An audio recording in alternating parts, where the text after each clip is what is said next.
올 들어서 첫째 주에는 창세기 하나님, 둘째 주에는 출애굽기 하나님, 셋째 주에는 레위기 하나님, 넷째 주에는 민수기 하나님, 오늘은 신명기 하나님에 대해서 말씀 나누게 되겠는데,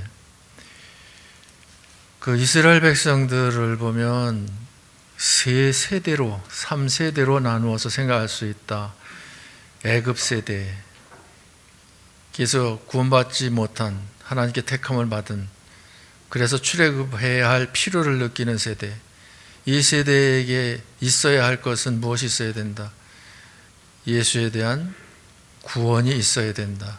그래서 그 구원에 대해서 레위기에서 제사 드릴 때 그 제물을 통해 그 구원하실 이가 예수님이시라고 하는 사실을 가르쳐주는, 그래서 애굽 세대에게 필요한 것을 레위기에서 알려주시는 그 말씀을 우리가 함께 나누었고, 이제 애굽에서 나와서 광야 생활하는 광야 세대에는 무엇이 필요한 거면 구원받는 자를 더하게 하는, 그리고 천국의 소망을 크게 두고 사는, 이것이 필요한데 어떻게 그리할 수 있을까라고 하는 것을, 필요한 것을 민수기에서 그저 이 소개를 해 주셨고, 오늘은 이제 가나안 세대에게 필요한 것이 무엇인지, 그 필요한 것을 어떻게 채워 주시는지 신명기에서 가르쳐 주십니다. 그 다분히 우리 한국 교회를 보면 이 샤머니즘이 그 만연되어져 있고 기복주의가 그저 많은 영향력을 가지고 있습니다. 그래서 참으로 안타까운데, 그 한국 교회만 그런 것이 아니라 나나 우리 교회도 그 영향에서 벗어나지를 못하는 그런 부분이 있다 싶습니다. 그래서 요즘 들어 말씀 깨닫는 그 깨달음을 놓고 생각을 하면 철나자 망령든다고 목회 말년돼 가지고 이제 와서 이 말씀을 깨닫고는 아쉬워하니 참 안타까움도 있는데, 그러면서도 또 한편으로는 우리 교회가 성경 전체에서 그저 힘있게 강조하는 바 두 가지 확신, 이 확신을 다져왔기에 나름 흔들림이 없는 신앙생활로 하나님께 영광 돌리는 것은 참으로 감사하죠. 두 가지 확신이 뭡니까? 첫째가 구원의 확신이고 두 번째가 상급의 확신입니다. 그래서 아쉬운 마음을 품고 이 시간 말씀을 전할 때에 여러분들이 말씀을 통해 은혜 받고 오늘 신명기 말씀을 통해서 여러분들이 갈 천국에 대한 확신을 더욱 다져야 합니다. 돈독하게 해야 합니다. 굳게 붙잡아야 합니다. 바라봐야 합니다. 천국에서 영생 복락 누릴 그 삶을 앞당겨 현재 세상 환경은 지옥과 같은 환경이라 하더라도 그 속에서 천국 생활을 펼쳐나가는 신앙의 실력자들이 되어져야 할 줄 믿습니다. 오늘 본문 말씀을 통해서 이제 우리가 교훈을 받아야 되겠는데, 그 신명기에서 주시는 말씀이 어떤 말씀인지, 그리고 그 말씀을 이루기 위해서 우리에게 필요한 것이 무엇인지 이렇게 말씀을 나누도록 하는데, 먼저 신명기 6장 1절 말씀 봅시다. 같이, 이는 곧 너희의 하나님 여호와께서 너희에게 가르치라고 명하신 명령과 규례와 법도라. 너희가 건너가서 차지할 땅에서 행할 것이니. 지금 건너가서 차지할 땅은 성경 문자적으로 볼 때는 가나안 땅이에요. 그리고 건너가기 전 하나님께서 주신 말씀 가르쳐서 그 말씀의 명령 따라, 규례 따라, 법도 따라 지켜 행하게 해야 할 그 장소는 어디냐면 요단강 건너기 전 광야 그 땅이고요. 자, 그러니까 여기서 우리에게 어떻게 교훈해 주시는가 하면, 우리가 지금 생활하는 것은 애굽 세대로서 생활입니까? 광야 세대로서 생활입니까? 가나안 세대로서의 생활입니까? 광야 세대로서의 생활이에요. 우리가 사는 이 세상은 지금 광야와 같아. 그래서 한편으로는 전도해서 구원받는 자를 더하는 역사, 그러면서 나 자신의 신앙의 실력을 향상시키는 이러한 그 신앙생활을 펼쳐나가면서 천국의 소망을 두고 천국을 바라보면서 다름질해 나가는 것이 지금 현재 우리들의 신앙생활이다 이 말입니다. 자, 그렇더라고 하면 봐봐요. 지금 현재 우리가 광야 생활을 하는 중 하나님의 말씀을 순종하는 것은, 그 순종한 것에 대해서 보상은 어디서 주어진다? 건너가서 차지할 땅에서 행할 것이니. 그러니까 이 말이 지금 현재 하나님의 말씀대로 우리가 순종하는 신앙생활 하잖아요. 그럼 순종한 신앙의 실력, 믿음의 실력, 그 실력 가지고 어디 가서 천국 가서 천국을 기업으로 받아 누린다 이 말입니다. 그러니까 지금 현재 신앙 실력은 천국을 누리는 실력이다. 시작. 현재 신앙 실력은 천국을 누리는 실력이다. 이걸 말씀을 하시는 거예요. 그러니까 광야 세대로서의 생활을 하면서 이 생활하는 것은 그 가나안 세대로서 생활할 준비를 하고 있다라고 하는 것을 깨우쳐 주시는 거죠. 2절 보십시다. 같이 곧 너와 내 아들과 내 손자들이 평생에 내 하나님 여호와를 경외하며 내가 너에게 명한 그 모든 규례와 명령을 지키게 하기 위한 것이며 또 내 나를 장구하게 하기 위한 것이라. 자, 1절 말씀이 나 개인에게만 해당되는 것이 아니라 누구에게도 해당이 된다. 너와 내 아들과 내 손자들, 그러니까 3대에게 해당된다. 이 3대에게 해당된다고 하는 것은 더 넓게 이야기를 하면 자자손손 내게 해당된다. 이 말씀을 참고로 해가지고 참신앙과 큰 복을 자자손손 대물림 하자 해서 자자손손을 빼놓고 표어를 만들어 놓은 교회가 있죠. 그 교회가 어떤 교회예요? 나는 가르쳐주고 물어본다니까. 진일교회잖아요. 너무 귀한 말씀이라. 그런데 우리뿐만 아니라 우리 자손들까지도 하나님의 말씀을 순종하는 삶을 살아야 네 날이 장구하기 위한 것이다. 그래야 무병장수해가지고 100년, 200년, 300년, 500년, 1000년 산다. 이 땅에서의 삶은 그렇게 살지를 못해요. 그러면 여기서 네 날을 장구하게 한다고 하는 것은 오랜 날을 살게 한다라고 하는 이야기인데, 어디서 천국에서 영원토록 산다라고 하는 것을 그 염두에 둔 말씀이 아닌가 싶습니다. 이 세상에서 사는 것은 성경에서 뭐라고 말씀하세요? 사람의 연수가 70이요 강건하면 80이다 그러잖아요. 그러니까 평균 나이 70. 나 평균 나이 살았어요. 이제 하나님께서 불러가셔도 여한이 없어. 왜? 살 만큼 살았으니까. 그런데 건강을 잘 관리하려면 몇 세까지도 살 수 있다. 80세까지 살 수 있다. 제가 보니까 돌아가시면 장례 치르는데 이렇게 가서 예배드리고 그러잖아요. 70 넘으셔서 돌아가시는 분들이 있으셔요. 허참 씨도 가셨더만. 그런데 몇 세에 갔어요? 가남이라나 모르다가 75세에 나이가 70대인데 가셨더라고요. 그런데 80대 중반에 가시는 분들이 교인 중에 보면 비율이 높아요. 90 넘어서 가시는 경우는 흔치 않아요. 그러니까 성경에서 말씀하시는 대로 7, 80인데 그 장수하셔서 90대를 사신다고 해. 100세를 넘겨섰다고 해. 그것이 뭐가 장구한 겁니까? 우리들이 영원토록 사는 것은 어디서? 천국에서 영원토록 살면서 복락을 누리는 것인 줄 믿습니다. 그러니까 우리들이 천국에서 영원토록 사는데 어떤 영혼을 보낼 것이냐를 결정하는 것이 현재 하나님의 말씀대로 어떻게 살았느냐로 결정되어진다고 하는 그런 의미로 저는 이해를 합니다. 3절 보십시다. 같이 이스라엘아 듣고 삼가 그것을 행하라. 그리하면 네가 복을 받고 네 조상들의 하나님 여호와께서 네게 허락하신 같이 젖과 꿀이 흐르는 땅에서 내가 크게 번성하리라. 여기 젖과 꿀이 흐르는 땅에서 내가 크게 번성하리라는데, 이건 역시도 문자적으로는 가나안 땅을 이야기하지만 우리가 언제 가나안 땅에 들어가서 이스라엘 가서 살겠습니까? 영적으로는 무엇을 말을 해요? 우리들이 가서 영원토록 살 천국을 이야기하는 거죠. 그런데 여기 보면 이스라엘아 듣고 삼가 그것을 행하라. 그리하면 네가 복을 받는데, 어떤 복을 받는다? 젖과 꿀이 흐르는 땅에서 내가 크게 번성하리라. 천국에서 크게 번성할 것을, 이걸 말씀을 하시는 거예요. 1절, 2절, 3절 말씀 보면 하나님의 말씀대로 순종의 삶을 살아라. 그러면 천국에 복이 있다. 이걸 말씀하시는 것이 좋아요. 아니면 하나님의 말씀대로 순종하기를 심수겠으라. 그러면 세상에서 복 많이 받을 것이다. 이것이 좋아요. 어떤 게 더 좋아요? 대답 안 하는 거 보면 다 뻔히 알아요. 천국의 복도 좋지만 땅의 복도 함께 더해서 그거지요. 그런데 성경에서 그렇게 말씀하셔요. 너희는 먼저 그의 나라와 그의 의를 구하라. 천국 복을 더 먼저 우선으로 여겨라. 그리하면 이 모든 것을 내게 더물어 주시리라. 덤으로 주신다라고 하는 것, 그것은 재료예요. 본 목적이 아니에요. 그런데 우리가 신앙생활을 할 때에 주객이 전도되어진 그런 신앙생활을 하는 경우가 많이 있어요. 왜?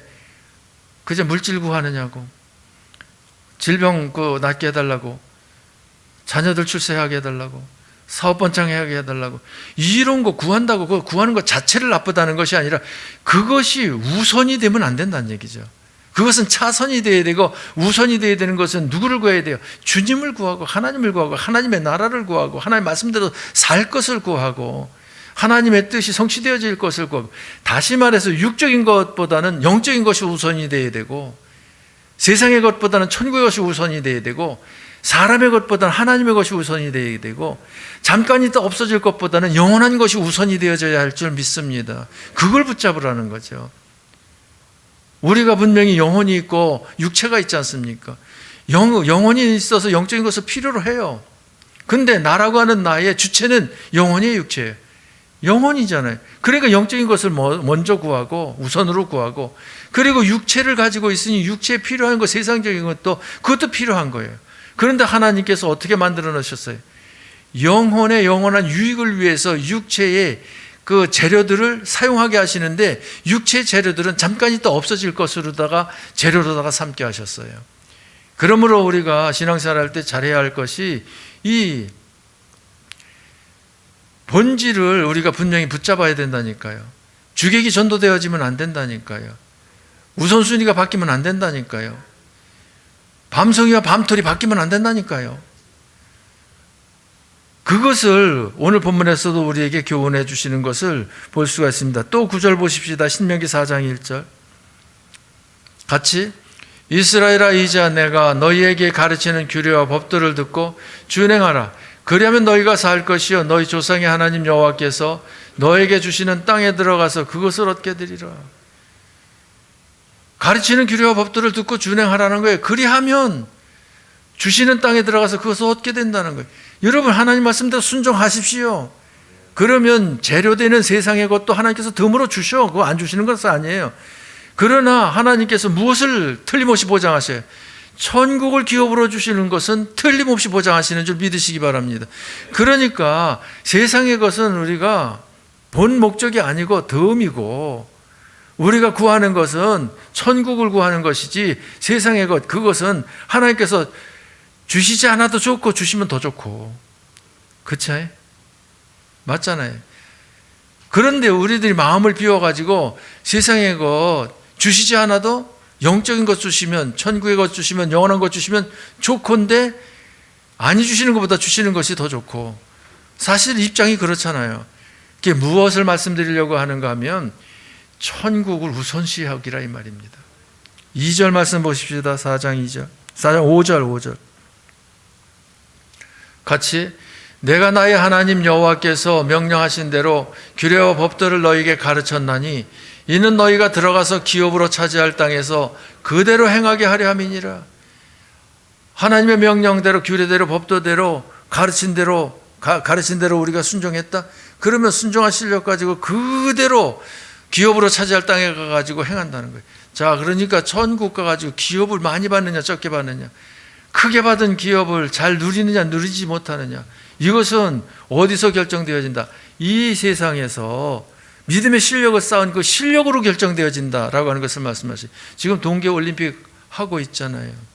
금메달 따느냐 은메달 따느냐 동메달 따느냐는 올림픽 그 현장 중국에서 결정되어지는 겁니까? 아니면 어디에서 훈련이 거기서 금메달, 은메달, 동메달을 결정하는 겁니까? 지금 한국 지금 태릉 선수촌에서 훈련한지요? 어디서 훈련한지 잘 몰라요.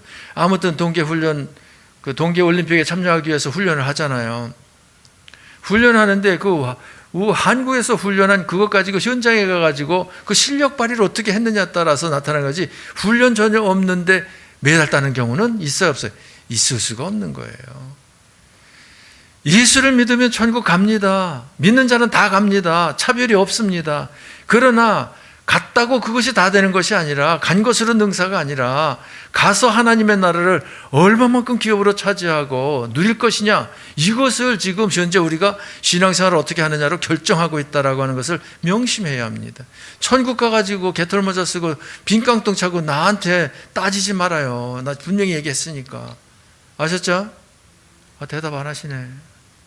따지고 들면 골치 아픈데. 예수님께서 이것을 어떻게 말씀을 하셨는가 하면 마태복음 16장 19절 보십시다. 큰 소리로 같이, 내가 천국 열쇠를 내게 주리니 네가 땅에서 무엇이든지 매면 하늘에서도 매일 것이요 네가 땅에서 무엇이든지 풀면 하늘에서도 풀리리라. 여기 뭐라고 말씀하셨어요? 예수님께서 내가 네게 천국 열쇠를 준다는 거예요. 여러분 천국 열쇠 받으신 분 아멘? 받으셨군요. 천국 열쇠를 보여주십시다. 같이 시작. 주는 그리스도시요 살아계신 하나님의 아들이시니이다. 주님에 대한 이 고백이 천국 열쇠예요. 이 고백을 가진 자로서 고백을 가진 자다운 삶을 살면 천국을 못하는 것이고 여는 것이고, 이 고백은 가지고 있지만 고백하는 성도답게 살지를 못하면 천국을 닫는 것이고, 그러니까 땅에서 무엇이든지 매이면 하늘에서도 매이고 땅에서 무엇이든지 풀면 하늘에서도 풀리리라. 그러니까 천국 열쇠를 가지고 열면 풀리는 것이고 열지 못하면 닫히는 거지요. 그러니까 예수님은 또 이렇게 말씀하셨어요. 그래서 천국과 이 세상에서의 삶은 그 관계가 깊다라고 하는 것을, 불가분리의 관계를 가지고 있다라고 하는 것을 여러분들이 명심하시기 바랍니다. 자, 그러면 이러한 그 관계가 있음을 가나안 세대를 살아야 할 우리들에게 신명기를 통해 가지고 말씀하시는데 아주 요긴한 말씀을 이번에 제가 깨닫고는 너무 좋아요. 너무 좋으면서 진짜 우리 성도들에게 이 사실을 깨우쳐 주고 이 말씀대로 살게 했어야 되는데, 그런데 한편으로 보니까 깨우쳐 드렸더라고. 그런데 그대로 살도록 하는 데는 힘을 기울이는 데 있어서는 아쉬움이 있더라고요. 그래서 죄송합니다. 이 시간을 기해 가지고 여러분의 신앙을 다시 한번 정리하시고 신앙생활을 점검하는 기회로 삼으시기 바랍니다. 신명기 6장 4절서부터 9절까지의 말씀을 중심으로 말씀을 나누도록 하겠는데, 여러분들이 세 가지 단어를 꼭 기억하십시오.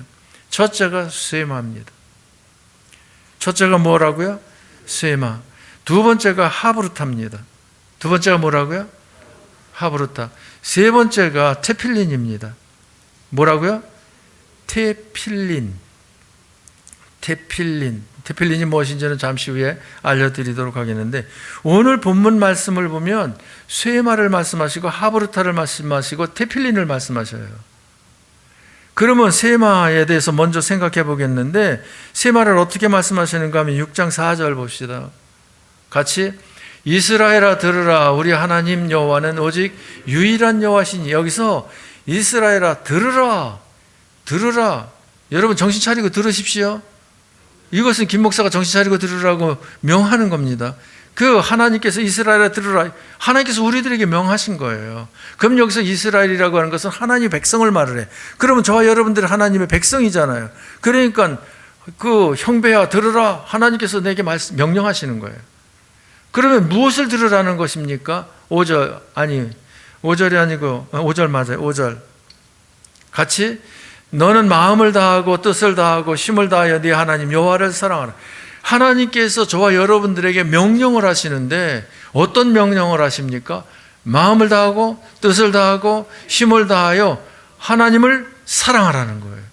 이것은 사랑해도 되고 안 해도 되는 것이 아니라 꼭 사랑해야 되는 거예요. 왜? 하나님의 무엇이니까? 명령이니까. 그래서 여기서 이스라엘아 들으라는 말이 세마라고 하는 말인데, 이것은 명령을 이야기를 하는 겁니다. 그러니까 하나님께서 내게 하라고 하신 것이 무엇인가를 알게 하는 지적인 요소지요. 그것이 무엇입니까? 내용을 보니까 인격, 다시 말해서 마음을 다한다라고 하는 것은 정적인 요소를 얘기하고, 뜻을 다하고라고 하는 말은 지적인 요소를 말하고, 힘을 다해라고 하는 것은 의지적인 요소를 얘기하는 겁니다. 그러니까 하나님을 사랑하라, 간단하게 이야기하면 전 인격을 기울여 하나님을 사랑하라, 이런 말씀이에요. 그런데 하나님께서 사랑해도 되고 안 해도 된다, 네 형편 사정대로 해라, 이것이 아니에요. 하나님께서 분명하게 말씀하시는데 전 인격을 기울여서 사랑하라고 하는데 나만이 아니라 누구들까지도, 아들, 손자들까지 3대가 더 넓은 의미로 자자손손 대를 이어서 하나님을 사랑하라고 명령하신 것이다, 이 말입니다. 자, 이 명령에 대해서 예수님도 말씀하셔요. 무엇으로 말씀하십니까? 서기관이 율법의 대강령이 무엇입니까? 대강령이라는 것은 큰 계명, 강한 계명, 꼭 지켜야 할 그 명령, 이것을 대강령이라 그래, 쉽게 얘기하면. 그럼 대강령을 말씀하실 때 예수님께서 뭐라고 하셨습니까? 마가복음 12장 29절 보십시다. 같이 예수께서 대답하시되 첫째는 이것이니 이스라엘아 들으라, 주 곧 우리 하나님은 유일한 주시니라. 자, 첫째는 이것이니, 첫째라고 하는 것은 첫 번째, 두 번째, 세 번째, 네 번째 이걸 얘기하는 것이 아니라 제일, 최고, 전부, 이런 의미를 가지고 있는 거예요, 첫째라고 하는 말은. 그 다음 9절, 7절 말씀 보십시다. 아니, 이거 20절, 30절 말씀 보십시다. 제가 헷갈리네. 같이 네 마음을 다하고 목숨을 다하고 뜻을 다하고 힘을 다하여 주 너의 하나님을 사랑하라 하신 것이요. 여기 12장 30절 말씀 보니까 신명기 몇 장 말씀하고 6장 5절 말씀하고 같은 내용이잖아요. 네 마음을 다하고 목숨을 다하고 뜻을 다하고 힘을 다하여. 하나 더 들어가긴 더 들어갔어. 무엇이 더 들어갔어요? 목숨을 다하고가 더 들어갔는데 무엇하라고요? 너의 하나님을 사랑하라. 예수님께서도 대강령으로 다 이 말씀을 인용하신 것을 볼 수가 있어요. 자, 하나님께서 하나님을 전 인격을 기울여 사랑하라고 하실 때에 하나님께서 우리를 먼저 사랑하시고 사랑을 요구하시는 겁니까? 사랑하지 아니하시고 우리에게 사랑을 요구하시는 겁니까?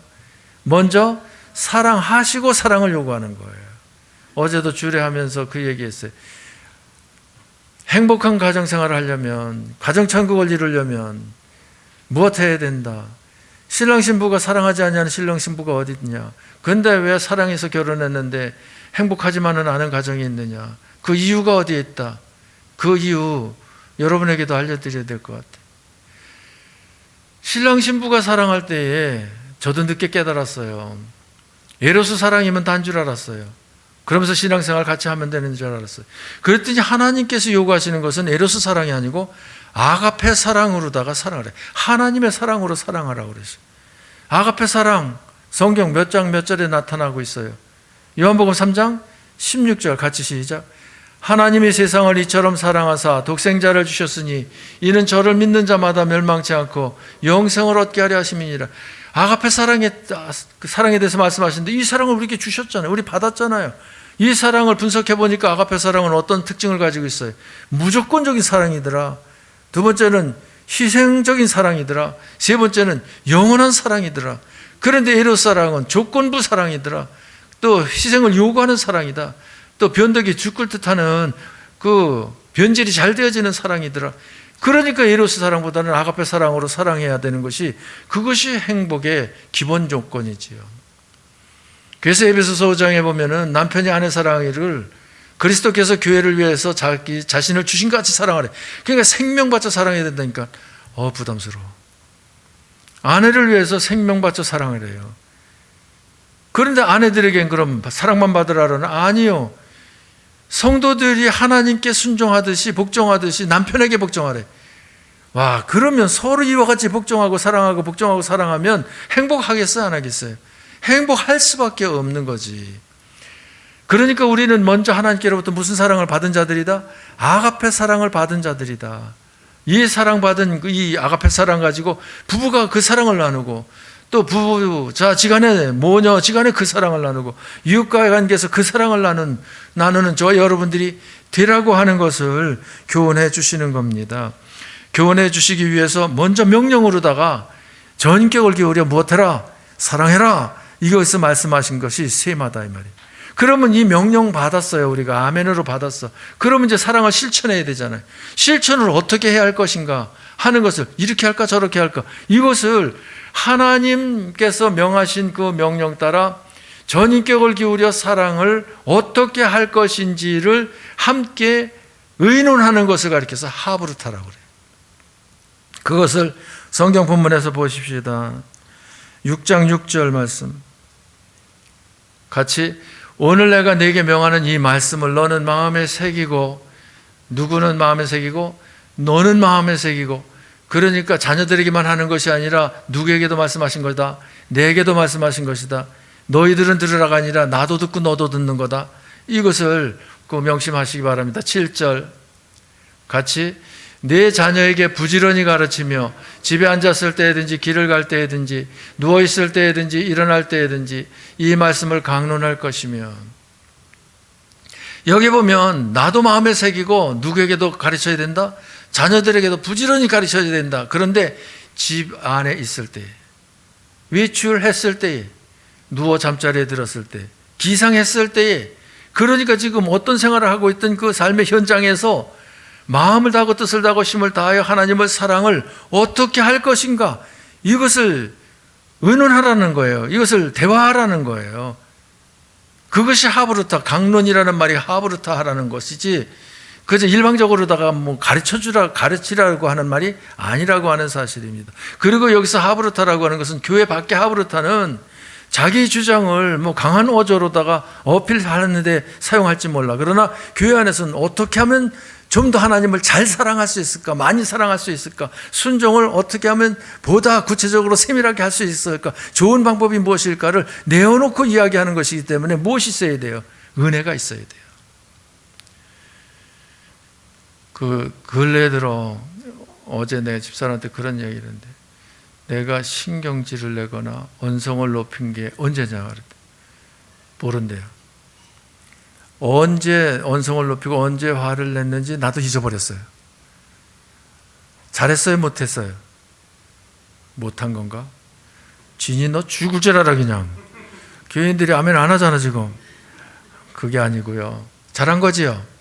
언제 언성을 높였는지, 언제 짜증을 냈는지. 그런데 왜 그런 그 효과가 나타나는가 하면, 집사람이 저보고 그래요. 전에는 얼마나 못됐는지 나보고 현재 많이 변했다는 거예요. 많이 변했대. 근데 변했다고 하는데 그걸 내가 인정을 해요. 왜 인정을 하면, 머릿속에 마음속에 무엇을 늘 되뇌이고 요즘에 생활을 하는가 하면, 아가페 사랑으로 사랑해야 된다. 아가페 사랑으로 사랑해야 된다. 이것을 되뇌이고, 그래가지고 아가페 사랑을 어떻게 실천할까 두리번 찾기도 하고 그래요. 철났죠. 철난 거 보니까 망령 날 때도 됐어. 그러면서 여보 방바닥 걸레로다 닦을까? 그러면 집사람이 좋죠. 그래. 그러면 방마다 전부 다 걸레질을 하는 거예요. 그래 주방에서 뚝딱거리고 뭘 만들고 있으면 여보 뭐 도와줄까? 사과 깔까? 그러면 또 그거 좋죠. 그러면 또 사과를 까기도 하고. 그러니까 자꾸 무엇인가 찾아가지고 이렇게 실천하려고 하는 그 집사람이나 아이들한테 이렇게 좀 사랑을 나누고 싶어 하는 이런 그 중심을 가지고 하는데, 아들이 출근하면 아들 잘 다녀와 그러면서 내가 먼저 이야기하고, 아들이 또 갔다 올게요 또 먼저 이야기하기도 하고, 서로 다투는 거예요. 그런 것이 무슨 마음을 가지고, 사랑을 만들자라고 하는 마음을 가지고 대화를 해서 어떻게 하면 만들 수 있을까도 이야기하지만, 그것을 실천에 옮기는 거죠. 그러니까 집에 안에 있을 때에, 이번에 제가 좀 아쉬움을 남겼는데, 구정연휴잖아요. 기독교인들은 사실 구정연휴가 그렇게 긍정적이지는 못해요. 왜냐하면 새해 복 많이 받으시라는데 한 달 지났거든요, 새해는. 그리고 또 구정에는 제사 지내면서 우상숭배를 하는데 성행하잖아요. 그래서 우리는 구정은 별로 관심이 없고, 그저 신정을 지킨데 신년 예배 드리고 전 교인들이 새해 복 받으라고 복 받으라고 인사하고 그러지 않습니까? 그런데 그랬어도 연휴 기간이 있으니까 구정을 어떻게 의미 있게 보낼까? 근데 아들이 딱 그 제시를 하더라고요. 의논하기 전에 제시를. 양쪽 할아버지 할머님 그 구정 전날 그저 이 묘해 가지고 성묘하고 오자고, 그러니까 할아버지 할머니 뵙고 오자고 그래 가지고선 그 춘천을 갔다가 저쪽 북내면을 갔다가 가지고 한 바퀴 도는데 5시간 걸렸어요. 네 식구가 차 안에서도 이런저런 이야기를 은혜 가운데 하면서, 그러니까 그게 뭘 얘기하려고 지금 이런 얘기를 하는가 하면, 집 안에 있든지 집 밖에 있든지 잠자리에 들든지 기상했든지 순간순간 어떻게 하면 하나님께서 나를 사랑하는 사랑을 표현을 할까, 어떻게 하면 하나님의 사랑을 좀 더 극대화시킬까, 좀 더 많이 나눌까, 이런 것들을 생각하라는 거예요. 의논하라는 거예요. 그것이 하브루타라는 거죠. 무슨 말인지 알겠죠? 그러니까 첫 번째 세마는 전인격을 기울여 사랑하라 라고 하는 것을 명령하셨더라고. 두 번째는 사랑하라고 하는 명령을 받잡고 이 사랑을 어떻게 구체적으로다가 하나님께서 보다 기뻐 흡족하실 정도로 그저 사랑을 그저 하나님 앞에 보여드리고 나누는 이런 그 생활을 할 것인가, 이것을 의논하라는 거예요. 방법을 찾으라는 거죠. 그러면 그 방법을 찾았다. 그러면은 세 번째는 무엇을 할 수 있습니까? 세 번째 이제 실천에 옮겨야 되잖아요. 실천에 옮겨야 되는 것이 테필린이라는 말이에요. 오늘 본문에서는 어떻게 말씀하시는가 하면 실천에 옮길 것을 신명기 6장 8절 보십시다. 같이 너는 또 그것을 내 손목에 매어 기호를 삼으며 네 미간에 붙여 표로 삼고, 9절도 같이 읽읍시다. 또 네 집 문설주와 바깥문에 기록할지니라. 이렇게 들어가면서 나가면서 이제 말씀 보게 또 해놓지만, 들어가도 나가도 순종해야 된다고 하는 것을 명심해야 되겠지만, 그러나 나 자신 신체에 어디에 매며 손목에 매어 기호를 삼으며 또 미간에 붙여 표로 삼으라 그랬는데, 손목은 다 알죠. 시계 차는데 이게 손목이잖아요. 근데 미간이라고 하는 것은 어디를 미간이라고 그럽니까? 이마가 아니고, 이마하고 미간하고는 달라요. 이마는 눈썹 위를 이마라고 그러고, 이 미간이라고 하는 것은 눈썹과 눈썹 사이를 미간이라고 그래요. 그러면 테필린을 여러분들에게 보여드릴까 말까? 보여드릴게요. 테필린은 이것이 테필린이에요. 언젠가도 보여드렸죠.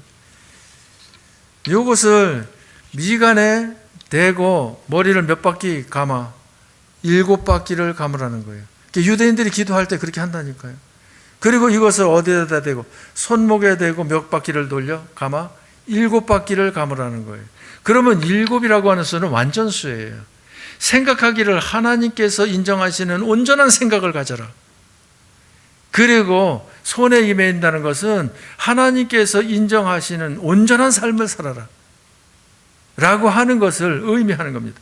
그러면서 여기 테필린 요 안에 열게 되어져 있고 네 구절의 말씀이 들어있는데, 네 구절의 말씀이 성경 66권 1189장 31,173절 77만 3,695 단어 중에서 31,173절 중에서 4절만 이 테필린에 대해서 말씀하셔요. 근데 그 내용이 아주 기가 막힌, 아주 요긴한, 우리가 반드시 꼭 생각하고 묵상해야 할 내용과 꼭 실천해야 할 그 말씀을 딱 집어넣으신 거예요. 그러니까 오늘 이 시간에 그 말씀이 어떤 말씀인지를 소개하도록 하겠는데, 이 테필린이라고 하는 것을 아셨죠? 이제 이게 뭐예요? 테필린. 그 한국말로 하면은 좀 쉬울 텐데, 그 히브리어 헬라어를 성경에서 이야기하는데 동원되니까 어렵죠. 테필린 이거 외우는데 나 머리가 안 좋아서 한참 애를 먹었네. 이거 어떻게 외웠는지 압니까? 테이프에는 필름이 필요하다. 그래서 테필린. 그 안 쓰던 단어들이니까. 그래서 이것을 테필린이라고 한다. 테필린은 뭐예요? 어디 사이에? 눈썹과 눈썹 사이에 대고 7번 머리를 감아라. 그것은 무엇을 의미한다? 하나님께서 인정하실 만한 온전한 생각을 가져라. 그 내용은 이 안에 있고, 그리고 손목에 매이고 7번 감는다.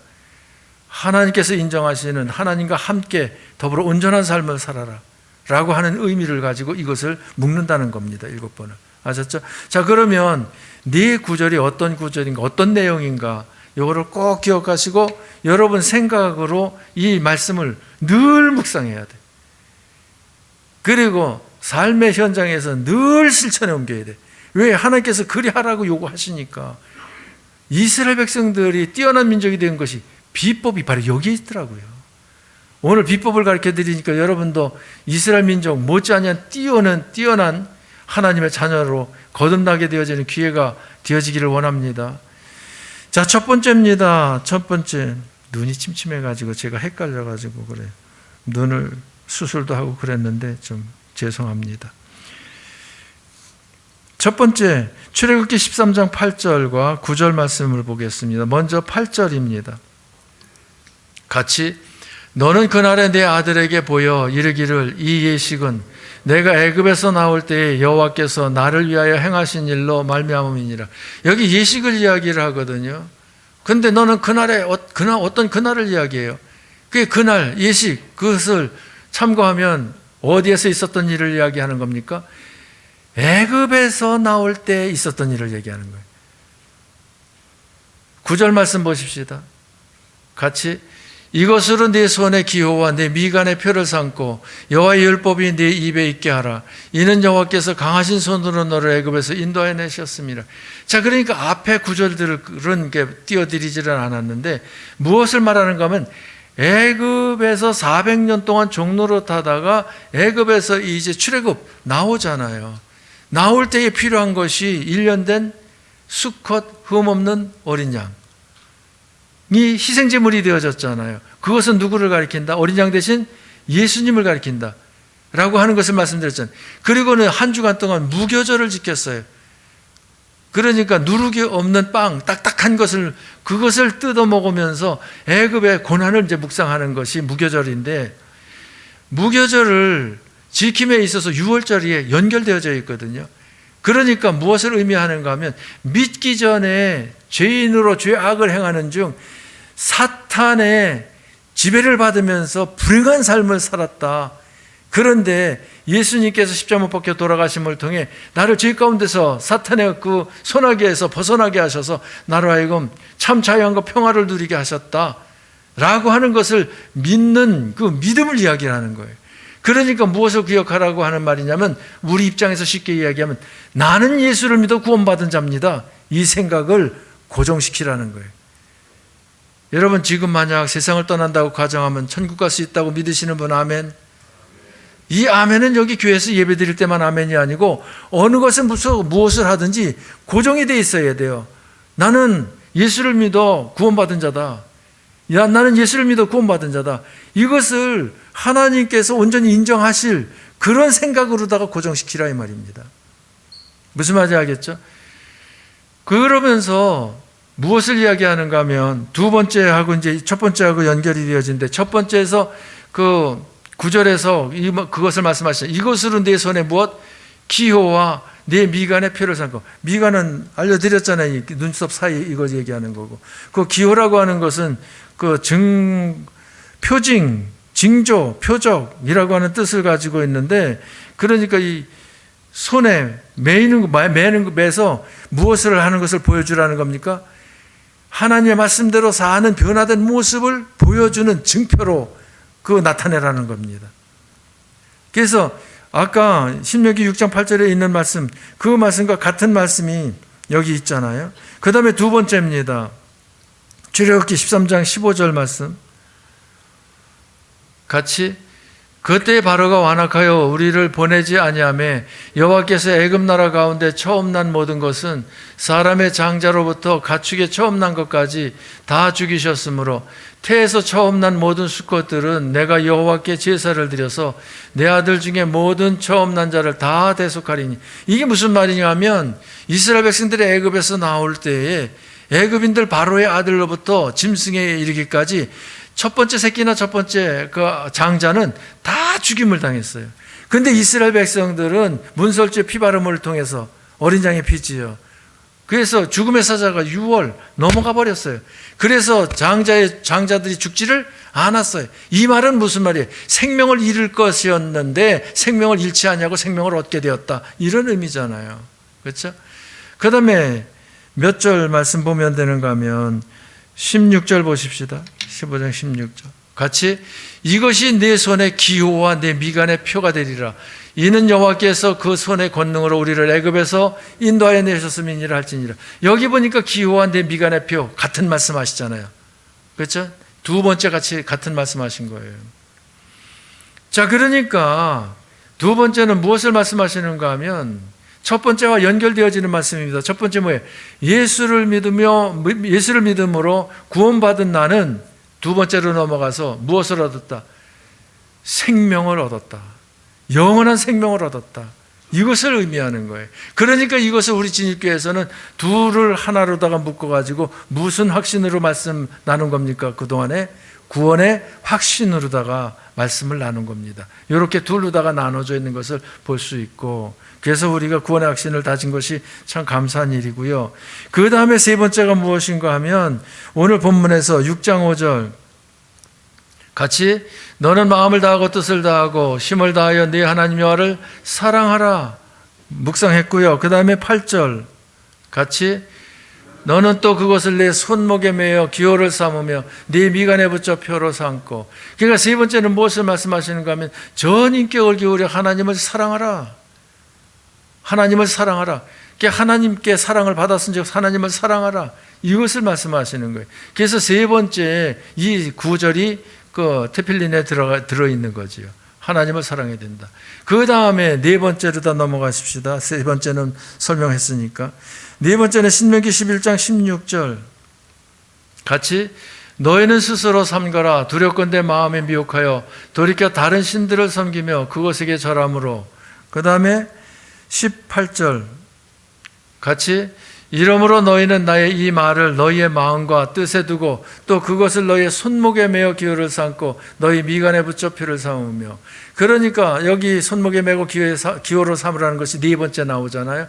그 앞에 구절 보십시다. 16절 말씀. 그러면 어떤 내용을 가지고 이야기하는가 하면 하나님께서 봐봐요. 예수 그리스도를 통해서 죄 가운데서 우리를 구원하여 영생을 얻게 하셨잖아요. 그것이 하나님이 우리를 향한 놀라운 사랑, 아가페 사랑이잖아요. 그 사랑을 우리에게 베푸신 하나님께서 우리에게 전인격을 기울여서 사랑하라고 요구하시잖아요. 그러니 우리는 하나님을 사랑해야 돼요, 안 해야 돼요? 하나님만 사랑해야 돼요. 다른 신을 섬기면 돼야 안 돼요? 안 돼요. 그러니까 네 번째는 무엇을 말하는가 하면 오직 하나님만 섬기고 다른 신을 섬기면 안 된다라고 하는 것을 말씀하시는 거예요. 알겠죠? 그런데 예수 믿어 구원받았다고 하면서 교회 다니면서 직분을 받았으면서도 교회를 떠나는, 예수를 떠나는 그 점쟁이를 찾아가는 그런 경우를 보는데 그것은 이 성경에 비춰볼 때 대단히 잘못하고 있는 것이다라고 하는 사실입니다. 자, 그러면 세 번째와 네 번째를 연결시켜서 어떻게 이해를 할 수 있어요? 세 번째와 네 번째, 하나님께서 아가페 사랑으로 우리를 사랑하셨은즉 나도 그 사랑을 받은 자로서 하나님만 사랑하고 다른 신을 섬기지 아니하리라. 이런 내용이 되어지는 겁니다. 자, 그러면 첫 번째와 두 번째 그 두 구절 합쳐가지고 첫 번째 나는 예수를 믿어 구원받은 자로 영생을 얻었다. 이것이 첫 번째, 두 번째고요. 세 번째, 네 번째는 뭡니까? 하나님을 사랑하며 오직 하나님만 섬기리라. 이것이 세 번째, 네 번째 그 성경 구절의 내용을 요약한 겁니다. 자, 첫 번째가 뭐라고요? 나는 예수를 믿어 구원받아 영생을 얻었다. 같이 시작. 그것을 어디에다가 새기라고요? 어디에 매라고요? 미간에 매라는 거예요. 미간. 그 생각에 사로잡히라는 거예요. 온전히 그 생각을 하라는 거예요. 그리고 그 구원받고 영생 얻은 자다운 면모를 나타내는 그런 실천적인 삶을 살라는 거죠. 그 다음에 세 번째, 네 번째는 뭐라고요? 아가페 사랑으로 하나님을 사랑하면서 다른 신을 섬기지 아니하리라. 그러니까 하나님을 사랑하고 다른 신을 섬기지 아니하리라. 이 말씀하는 거예요. 같이 시작. 하나님을 사랑하고 다른 신을 섬기지 아니하리라. 이것이 그 세 번째, 네 번째입니다. 그것을 합친 말이 하나님 먼저 사랑한 거 자세한 설명은 했으니까 하나님을 내가 사랑하고 오직 하나님만 섬기리라 라고 하는 생각에 사로잡혀야 되고, 실제적으로 삶이 오직 하나님만 사랑하고 섬겨야지 다른 신을 섬기면 된다 안 된다? 안 된다 라고 하는 것을 말씀하시는 거예요. 그래서 우리들의 신앙생활이 무엇 해야 합니까? 명령, 쇠마가 첫 번째 있어야 되고, 이 명령을 들으려면 교회와 같이 예배드리는 중 하나님의 말씀을 잘 경청해야 합니다. 그 다음에 두 번째 무엇이 있어야 합니까? 하브르타, 그 명령을 어떻게 잘 순종을 할 것인가 의논하는 것이 있어야 되고, 토론하는 것이 있어야 되고, 이것을 잘 하려면 가족이 모여야 합니다. 고을 식구들이 모여서 그 자리를 같이 해야 합니다. 세 번째는 무엇 해야 된다고요?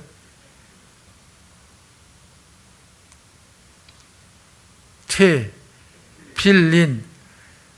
테필린이 뭘 생각하면 잊어버리지 않는다고요? 테이프에 필름이 필요하다 생각을. 그러니까 외우기 위해서 잊어버리지 않게 해서. 테필린은 무엇이에요? 미간과 손목에 7번 매는 가지고 4가지 그 성경 구절을 담은 이것을 가리켜서 테필린이라고 한다. 그래서 테필린은 무엇을 의미한다? 우리로 하여금 실천하라고 하는 것을 의미한다. 실천을. 무슨 말인지 알겠죠? 그러니까 이스라엘 백성들에게는 들어 알기만 했으면 됐어가 아니고 무엇하라?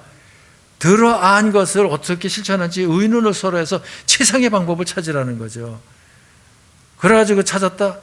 그러면 찾은 것을 끝내지 말고 그대로 실천에 옮기라는 거예요. 그러니까 명령하신 하나님께서 그 합심합력해서 의논해서 토론해서 실천까지 옮겨 나아가는 이런 역사를 기대하시는 거죠.